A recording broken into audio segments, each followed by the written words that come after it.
Коллектив Республиканской станции скорой помощи Республика Ингушетия, обращаемся.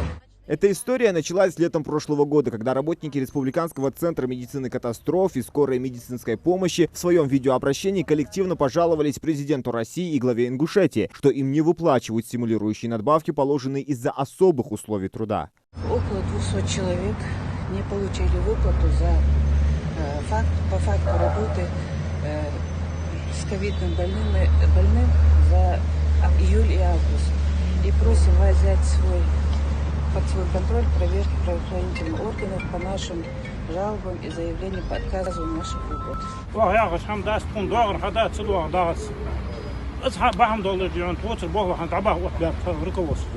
Жалоба работников получила широкую огласку, а коллектив, не ограничиваясь одним лишь видеообращением, обратился в различные инстанции, в том числе в аппарат уполномоченного по правам человека Ингушетии. Без внимания руководителя региона вопрос также не остался. По поручению Махмуда Али Калиматова контрольным управлением администрации главы и правительства совместно с Госфинконтролем проведен ряд проверочных мероприятий. Какие только надзорные органы не побывали за это время в кабинете главного бухгалтера учреждения, но ни одного нарушения закона не выявлено.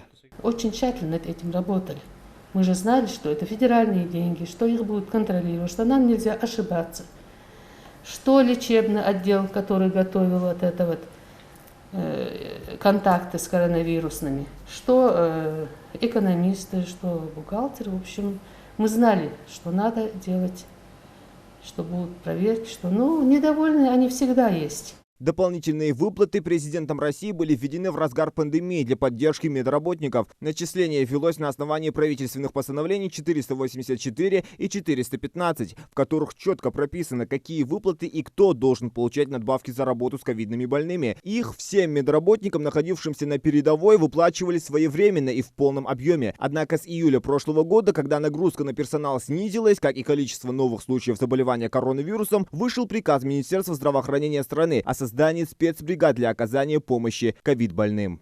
Туда выделили из расчета, что больные, примерно в сутки 16-17 больных, и выделили для них 2 бригады ежесуточно, специализированные бригады. Соответственно, другие бригады в этом не участвовали, и поэтому им выплаты не полагались. Но если случайно бригада приехала и там оказался больной этой инфекцией, этим выплаты производили за этот контакт. Как оказалось, выплаты прекратились из-за того, что заявители не входили в состав круглосуточных специализированных выездных бригад, которые были сформированы для работы с коронавирусными больными. Магомед Ужахов, один из тех, кто застал разгар пандемии. Не боясь заразиться, он первым приходил больным на помощь и выплаты, как и другие свои коллеги, получал вовремя. С начала пандемии, еще когда о выплатах не было речи, и до конца я здесь работаю. Все, я и мои коллеги, все вовремя, своевременно получали выплаты. Абсолютно никаких вопросов не было. Все, кто выезжал, да, именно сложные выезды? Все, кто выезжал, все, никого не обделили, все мои коллеги, абсолютно все получили единовременно, своевременно, вовремя, каждый месяц выплаты мы получали. У нас, если честно, даже претензий нету, если честно, и вовремя тинтку благодарялчи.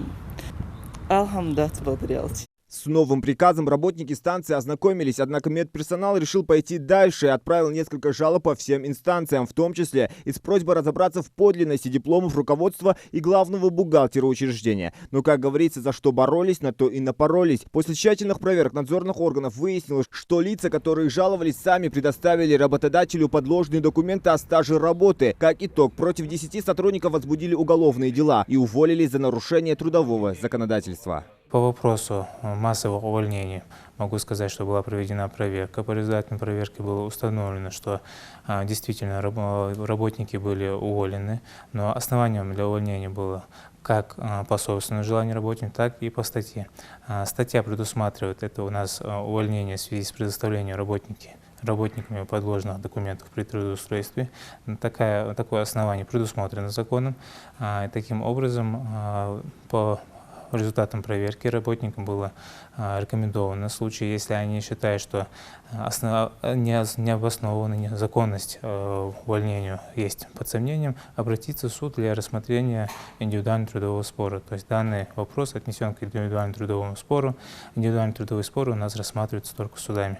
По вопросу выплаты зарплаты, в том числе по ковидным суммам, также была проведена проверка. По результатам проверки было установлено, что указанные суммы выплачены в установленном порядке, то есть оснований для привлечения к ответственности и нарушения трудового законодательства в ходе проверки выявлено не было.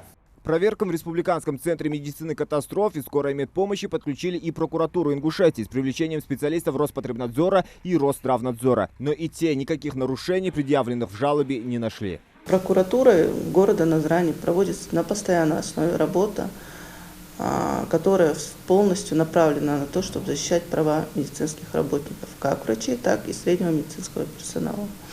То есть в первую очередь, чтобы были выплачены социальные выплаты, полагающиеся с работой с ковидными больными, тем медицинским работникам, которые оказывают им непосредственно медицинскую помощь, соответственно с постановлением правительства Российской Федерации. Наши специалисты в рамках своих полномочий выехали в республиканскую станцию скорой медицинской помощи и проверяли наличие и обеспеченность средствами индивидуальной защиты и дезинфицирующими средствами, соответственно, были ли они вообще, выдавались ли они работникам.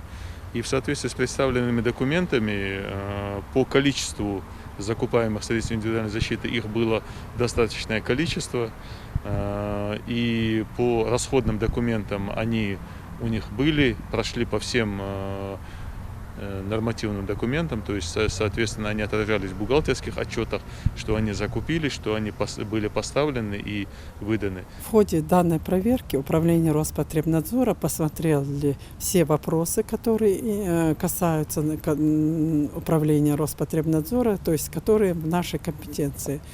В ходе проверки нарушений дезрежима, нарушения наличия средств индивидуальной защиты не выявлено.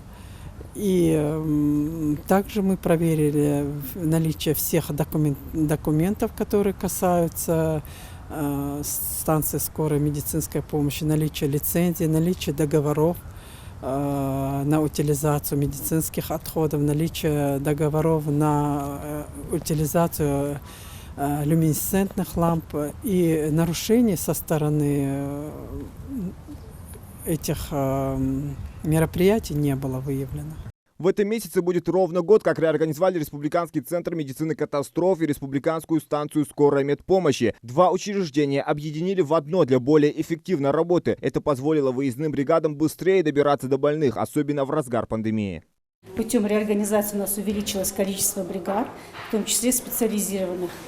Уменьшилось время доезда до пациентов, до ДТП. Тем самым улучшилось качество оказания медицинской помощи, так как специализированные бригады появились. У нас не было ни в чем недостатка, то есть ни в лекарственных препаратах, ни в средствах индивидуальной защиты. Все было и все в большом объеме. То есть мы, в общем-то, можно сказать, справились хорошо. Между тем, Следственный комитет отказал в возбуждении уголовного дела в связи с тем, что в действиях руководства учреждения не усматриваются факты нецелевого использования денежных средств. Зелимхан Калоев, Магомед Шаухалов, Новости 24.